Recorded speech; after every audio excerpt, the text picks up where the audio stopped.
Welcome to our Locke Key Season 1 Spoilercast. I'm Dan. I'm Olga. And what did you think of this show? I thought it was really fun. Yeah. I really enjoyed our binge. It would have been nice to take some time with it, but it was a perfectly bingeable show. Yeah. Nice weekend. Yeah, we got through the first 5 episodes on Saturday, and I was like, we're close enough. Let's get a video out for Monday. If not for entertainment, podcasting. For important money. All those ad revenues are going to get so let's much. not let people into the behind the scenes too much. Yeah. What did you think? I really liked the show. I think what's important to mention here is that neither of us has really read the comic. I completely haven't. I've read some of the comic, and I enjoyed what I read. I was hoping to read more before the show came out, but honestly, kind of happy I didn't. I'm going to read it now. Yeah. But a lot of people's criticisms of the show seem to come from, there are significant changes from the comic. Yeah. Specifically tonally.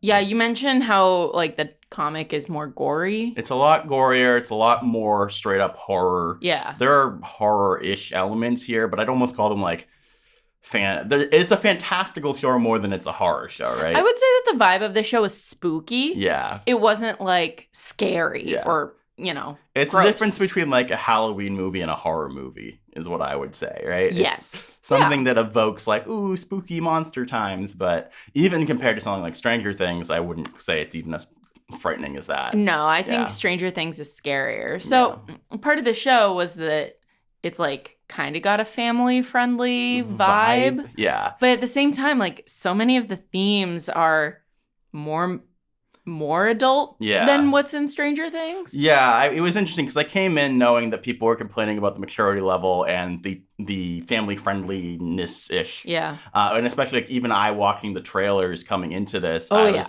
this is not what I remember from having read some of the comic. Absolutely. That trailer, I was like, is this some kiddie show? Yeah. Toned down Haunting of Hill House. I'm not into that. And it is toned down Haunting of Hill House in a lot of ways, but I think what really makes it work is that the characters they don't act like they would in a bad kid's show, right? Yes, Bodhi is a little kid, but he's a very likable little kid. He's the precocious, the precocious kid that I like. Yeah, and I think the two siblings, Kinsey and Tyler, both feel relatable, real. They feel like teenagers. Yeah. And I don't think that they're too toned down either. That's the thing is I came in expecting it to be really immature, and it's we're still seeing people get murdered on a semi-regular basis. Yeah. There's still the mom hitting the guy on the back of the head with a hammer. Well, there's trauma and alcoholism being themes, and PTSD happening. Basically, it's not a just pure show. Yeah, and there's is it explicit? No, but there's definitely significant hints towards sex on a number of occasions. There's a good amount of swearing. They set that up in the first episode. Yeah. So that's my feeling. I think what really works is it's fun. I came away and I was like, this is a really fun show, and it's totally my vibe of just bridging the family dynamic stuff, the teen romance stuff with the magical. And I think that they did a very good job of building out their mythology in a way where it was teased out. And in script writing, you call it progressive disclosure, where you're getting little things throughout the time. You learn what you need to know when you know it. Yeah. Yes, there were always questions, but I was not questions to the point where I was I don't understand what's happening. Yeah, it felt consistent and logical. Overall, the only sort of thing about that I felt didn't work was adults don't know magic. Everybody knows that. And I'm just that explanation could have been a little bit more it could have been less meta, I guess. Yeah. And I think I would have liked that a little bit more. Yeah, it was a little goofy. Especially with the whole thing of but a drunk adult can remember this. And it's yeah, that was weird, That was really weird. It's you're your inner immature child when you're drunk. I don't know. You can, your brain is in a different... it almost reminds me of, when people do, experiments with LSD. Yeah. You're in a different plane or whatever. Yeah. I am interested to see, they are, one thing that we don't have answered that I assume they'll answer is that Ellie mentioned that they found a way to keep remembering. Mm-hmm. So, maybe that will delve further into why certain people can't remember and all that stuff. if we're going to talk more about the tone, I think that Dodge was probably the toughest thing about the tone for me, because while I liked the performance, it was very cueing the scenery, sort of theatrical at times, very like classic evil witch sort of vibe. Yeah. And in a way that like definitely did feel like it was toning down her being actually scary. Well, like they started off with her being like, I'm going to choke a man to death during sex and do all this stuff. And then she just kind of like drops off in her intimidation factor. Like she doesn't actually do that much. I mean, we see her killing the English teacher character, but then like beyond, I feel like she's more violent than they ended up showing. So I feel like they kind of like pulled back on her and just made her like, all right, she's just like campy. Well, the thing is, I still liked watching her, and I think by the end of the season, she's good at like the evil plot thing. Yeah. The masterminding and the twists and turns with her, I think, were some of the most enjoyable pieces of the show. And she got smarter too. Yeah. Like it felt like, when she first possessed Lucas, that she was just like, where are the keys? Give me the keys. Yeah. And then it's like, all right, we got rid of you. Yeah. And then by the end, it's like, I'm playing all of the siblings. Yeah. Like Bodhi, I'm being myself with, and no one trusts him because he's a stupid little kid. She just straight up sleeps with Tyler. Yeah. And the fact that she's like Gabe.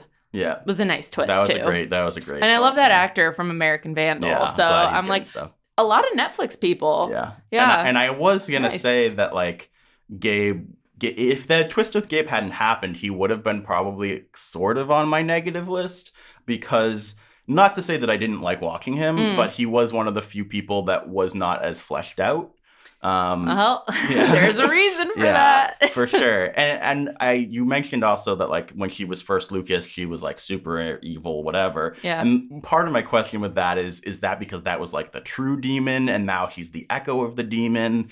And then my other question becomes, is Eden the original demon, or like the demon's sibling or lover or something, or like do you think Eden's a separate demon, or is it the original demon and then the Echo and the demon are together? I think it's a new demon. Okay. I think this Echo thing is, I think we're reading a little bit too much into it, actually. Well, I think it was just like, it could have brought Lucas back, that key, but it didn't, because when he died, he was possessed by a demon. It is interesting, though, that they mentioned a number of times, like, the rules of, you can't kill me because I'm just an Echo. Yeah. Now that we have a demon that isn't just an Echo, it seems like we can kill them, right? Because we killed Lucas. So I guess you're right. That's interesting. So Eden can die. Yeah. Because, that's another part of the mystery. Can you kill the demon without killing its host? Yeah. Exorcism, season 2. I'd be down. They have to find a way to get Elsie back. Yeah. There's Elsie or Ellie? Ellie. Okay. Elsie's from some other show. Whoops. Yeah. So let's talk a little bit more depth about the characters. We had the mom, who I think Nina. Yes, I was pleasantly surprised by her. She was good. A lot of the time, parent characters feel like they're just getting in the way, and especially on a show. She was really good. Yeah, and especially on a show where the parent can't know what magic is. Yeah. It's like he could have been sort of the antagonist for the kids, causing them trouble because she doesn't know what's happening. But he was consistently active, had agency, trying to solve mysteries. Yeah. Her alcoholism backstory, I think, worked really well. She was doing stuff, and it inadvertently helped the kids, but it also, she had her own emotional journey, too. Yeah. It didn't feel like a derailment of the story to watch her. Yeah. And I think Kinsey and her both impressed me with, they both had moments in the season where they kind of flipped a switch and were very different than how we'd seen them before that. And I think both actresses really impressed me with that. I felt it, right? Yeah. I really felt the mom being drunk. Even if it wasn't normal drunkenness, he was just very different, and it worked for me. Yeah. And Kinsey destroyed, taking her fear out of her. That was great. One of my favorite moments of the whole season. Yeah. And how it caused both good things and bad things for her character. Yes. I thought was probably, honestly, I think that she was the most interesting character for me, because she's not the traditional badass female hero, but she has aspects of that, but she's definitely flawed, but not like, I wouldn't say annoyingly so. I'm sure at times maybe. It's like, oh, that decision was stupid. And it's like, well, yeah, but it's not out of left field in the same way. It's like, yeah, but in her brain, it makes sense. Yeah. And there's a way out of it or like something. Yeah. I would say the only thing is like down in the cave, in the sea caves. Yeah. It's like, what are you doing? You're being so stupid. And it's like, yeah, she's being an impulsive teenager. Yeah. But guess what? They listened to her. Other impulsive teenagers agreed, and they're not possessed by anything or like drawn to anything. So yeah, and they don't have their fear taken out. So. Exactly. So peer pressure is the real monster. Ain't that the truth? Yeah. Yeah, I thought she did a great job. I think Tyler, I really enjoyed. My only issue, kind of for most of them, is that I feel like their character stuff was kind of just dropped at the end in favor of plot. Yeah. I feel like Kinsey got the closest because like she did have her like a little bit of her talk with Gabe and Scott, and also like her feeling bad with Eden a little bit and being like, oh, she acknowledged that taking her fear out caused a lot of problems. Yeah. So that felt like an arc, whereas Tyler's arc ups and downs ended earlier because his whole arc was basically like, it's my fault that Dad died. Mm-hmm. I told Sam to kill him. Mm-hmm. And then by like the Sam episode being like, what, episode 6? Probably around something there. like it's in the middle basically of the season, and him being like, I have no idea what you're talking about. I just did this because of Dodge and like what she told me to do. Yeah. That like let Tyler move on and like forgive himself, and that's when he stopped fucking up his relationship with Jackie and like all that he was basically just like, all right, I'm just gonna fix everything now. It's definitely Sam, right? I can never remember that character's name. I think so, yeah. Yeah, the guy who shot the father. Yeah. That was a great episode too. That was really good. God, he was like, again, unhinged, but you kind of feel for him. They give you that like background for like why he was susceptible to that. I thought they did. I thought that was another one of the standout moments, was him getting like whatever, if we want to call it, killed or whatever by dogs, attacked by dogs. And, him and I thought it was one of the few moments where the music worked for me. Yeah. And sort of the tragedy of him as a character. Like, he's not a good character, but like there's tragedy there. Yeah, he's a tragic character. Yeah. I think that we're going to see him in season 2, at least in some way, considering his ghost is like floating about on the property. And that's the thing that we know. Like, if you die on the property, you can be here. Plus, he was separated from his body. That's a nice way to leave that character, too. Because he could still come back, but he's kind of just like, he is getting punished. Yeah. Right? Yeah. He's doomed to haunt the Locke house, the Key house, and the Locke family for all eternity. So actually, the ghost thing brings up some of the ups and downs of the production value on this show. Yeah. The visual style of the ghost, it was certainly a choice. I don't think it was terrible. No, it was just a little Uncanny Valley, like Polar Express. Yeah, a little bit to me. Overall, I love the set design of these places. God. Yeah, I think a lot of cinematography was nice. It's a great location. The sound design was really good. We have surround sound, so it's like kind of creepy at times, or like something pops up next to you and you're just like, what the fuck was that? That was great. Yeah, but speaking of sound, I think we definitely had issues with the music throughout the season. So on the nose. Yeah, like the See Me in a Crown scene. Like, I like Billie Eilish a lot, but you don't, it's like, look, Dodge is putting on the crown. You should see her in a crown. Like, even if they had it like as an only instrumental thing, so you could pick up on it yourself. If you know it. It's like an ominous song. Like, you could just use that. Well, and also the fact that she referenced another song while that was playing was very strange. But that wasn't the only case of like kind of a weird musical choice. They were doing these like, aside from that, which we both knew, there was a number of pop songs that just like sound like imitations of popular pop songs. They were just kind of like generic pop songs. There were those, but there were also those that I would say would be like an example of something that's like cool if you're into like SoundCloud music. Like, there were a few songs that I'm like, I know because I just like get weird like music recommendations on YouTube, and then I click it and I'm like, I've never heard this on the radio, but it has like 5 million listens on YouTube, and this artist doesn't have any other popular songs. Like, those songs were there, and I'm like, oh, so that's kind of directed towards the teens who are that's the thing is, I felt like the music contributed to the toned down feeling of the show, where I felt like far too many times there would be like peppy teen girl music at moments where it didn't make sense. Like, it made sense to me when Kinsey was getting rid of her fear, because I'm like, that makes sense for her. Right. But then, like, there was, like, a badass moment with dogs or something, and it was the same sort of music, and I was like, oh, I don't know about this. Point is, we're really picky about music in a show, and this was not. Yeah, to our taste. Yeah, well, that's the thing. I actually would say I'm not picky about the show, and so the fact that it stood out to me as bad, distracting me was not an usual thing. Right. Do you want to talk about any other characters specifically? I thought Rufus was really great. Yeah. He was a good kid. Yeah. Bodhi, great actor. Really liked him. Especially I loved how he used the lightsaber at the end. Yeah. I think that Scott was awesome. Mm-hmm. Scott was great. Yeah. I liked him. Hopefully he and Kinsey can be together. Work it out. Yeah. I can't believe she proposed thruple, and I was like, what is this? That was the most out of there moment for me in a show filled with magic. We were both really distracted by that. Like, what if I just don't choose between you guys and I date both of you? The fuck? It's a whole new world out there. It is. Them teens. I enjoyed Aaron Ashmore as Duncan. Yes, not Sean Ashmore. That was Aaron Ashmore.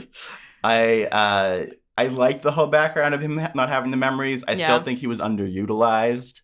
I thought there were actually a number of characters that were underutilized. Like, overall, like, the core character stuff works well because the family works really well. Mm-hmm. They're not they fight with each other. They're not overly nice to each other, but they clearly love each other. They care about each other, Like, that's a very well done family dynamic, I feel like. It didn't feel too sanitized. It just felt like this is a good family with real people in it. Right. But outside of that, there were a number of characters that I was like the guy with 2 prosthetic legs, whose name I can't remember.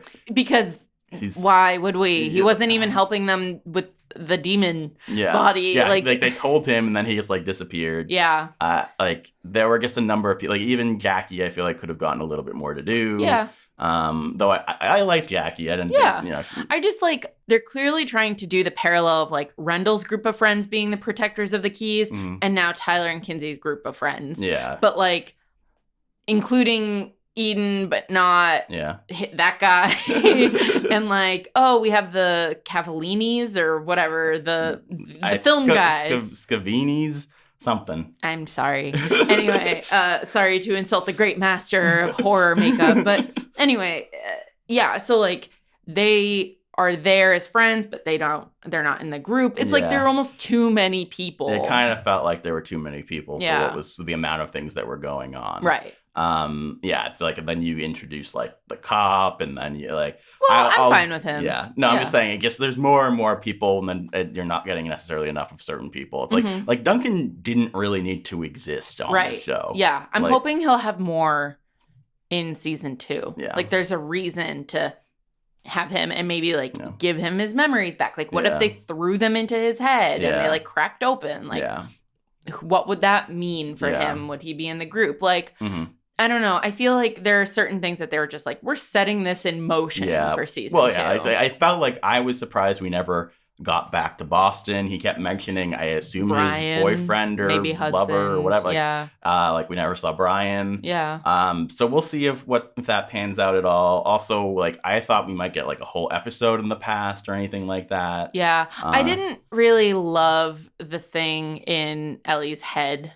Yeah. Of like how she's just like, and here's what happened. And we're just like, I'm narrating everything that took place. Yeah. And it was like almost a little underwhelming actually of like what took place in the past. Yeah. So I think to me, Ellie was not a highlight. Here's the thing, like it makes sense on this show that you wouldn't just do a flashback because we have this device of going in the heads, and the characters themselves need to learn it, right? Right. But I feel like the dialogue she was given, the way she delivered it, and the things that were chosen to show did not deliver the story in a way that worked super well. Yeah. I think that seeing Lucas kill the people was really cool. Right. But yeah, I think that to me was one of the lower points of the mythology building. Yeah. But yeah, I mean, I like I just like that they have rules and they usually stick to them very well. I understand what each of the keys does. Certain keys, I'm like, did this need to exist? Right. Like there's certain things where I'm like, what was the point of the mirror key? Well, it's a prison. I'm like, maybe they could trap the demon in the prison, and that's why they set that up. But what was the point of it being in season 1? Like, they could have had some other key that the mom... Good point. That the mom found out about and then forgot about, right? I also want the, like, fix-it closet to have, like, more stuff. Like, I guess you're right. I'm wondering if we actually, haven't met all the keys or found all the keys. Yeah. Maybe there are more, and maybe in season 2, just, like... narrow, maybe they'll like, what if you combine keys and like what will that do? Like it's called Lock and Key. We can't just have that be it. Like that we've met everything, especially if there aren't any more. That it makes me extra feel like, why didn't you hold back a few of them for next season? Like the tree, I don't really see what that did. But all in all, like other than having a hard time keeping track of who has them at what time, I like them. I like that they do different things. Like the head key was awesome. The head key was awesome. The everywhere key or anywhere key and the fire key, like all of that was really good. The shadow one whole thing was great. The crown thing, like us making fun of the crown song is one thing, but the scene, controlling the shadows is cool. So I like how we have a balance between action keys and like introspective like discovery ones. And I actually think that the shadow like battle thing I think was a great moment of it still felt like a cool family friendly thing. Like it still felt family friendly. I said to you, it reminds me of the Sins from Shazam. Like the design, they're like darker versions, but like in terms of body shape. And but even just the fact that like light makes them go away. Right. But like to me, that was really fun. Like it was a little bit creepy, but not actually scary. And it was fun, and the kids could actually defeat it. Like, so a few last things I want to talk about is actually the key with the mind control thing. That to me was another one where I felt like it did feel like a little bit toned down, sanitized a little bit, because you give teenagers mind control. The fact that like the worst they do is make her kiss a statue. No, it just felt like, that was the beginning of, are they gonna get her hurt? Is a boy gonna go too far with it? Like, I'm not saying I wanted anyone to get like assaulted or anything, but it did feel like it was only the beginning of what that key could do. And it still might be. So that's we'll see. And the last thing I want to talk about is that people, the one negative is that I felt like there were times where people were being a little too dumb. And that's something you get from like most horror-ish things. People just make stupid choices. And they kind of point that out even with them watching, like, that's not good final girl behavior or something. And I'm just like, so maybe we're going to get some bad final, like actual bad final girl behavior. But specifically the end of them throwing Dodge in. Like, at least Kinsey was like, maybe we shouldn't do this. You actually straight up thought Kinsey was Dodge. For when they first, because I knew that wasn't Dodge. Someone had to be someone else. It was just, to me, it was like, let's do exactly what Dodge wanted. It felt a little bit. It's like, once you know that's a key. Why aren't you think? Just, there were a few. It's convenient. There were a few too many times where I was like, you guys realize you have blah blah blah key. Like, just like even when they found out that they saw the memory of the dad killing his friend, I was like, well, there's a mind control key. And they're like, our dad was a murderer, and it's like, well, is he? Would he have done that? Okay. So, Dan, how many keys out of 5 locks would you give season 1 of Lock and Key? That's a good question, dear. How many keys? And also remember, you're presumably editing the number of keys. That's going to be interesting. Maybe. We'll see. So, I think I would give it... it's hard for me to say, like, because on a personal level, like, this is one of my favorite Netflix shows, like, straight up. I really like this is like my jam kind of thing. That's true. And the thing is, once I read the comics through, maybe I'll feel a little bit worse about, like, what it could have been or whatever. But taking it for what it is, like, to me, I'm like, I want to give it 4. And I think you could easily argue 3. I bet there are people who would argue 2. I think that would be a bit much. That's a bit much in my opinion. I was honestly going, so this is less my jam than yours, but I still really liked it. So I'm kind of like bouncing between 3.5 and 4. Like to me, it really depends on the episode. So, you know what? Screw it. Overall, 4 keys. It's a fun show, It's a fun show. I had a good time. Like it, and if you don't, I'm mad at you. Also, check out my Killing Adventures of Sabrina video. Hear that? You want more controversial opinions? If you disagree with us now, wait until you hear. All right, guys. Thank you so much for watching. I'm Dan. I'm Olga. And I hope you're locking that key. We hope you're doing okay.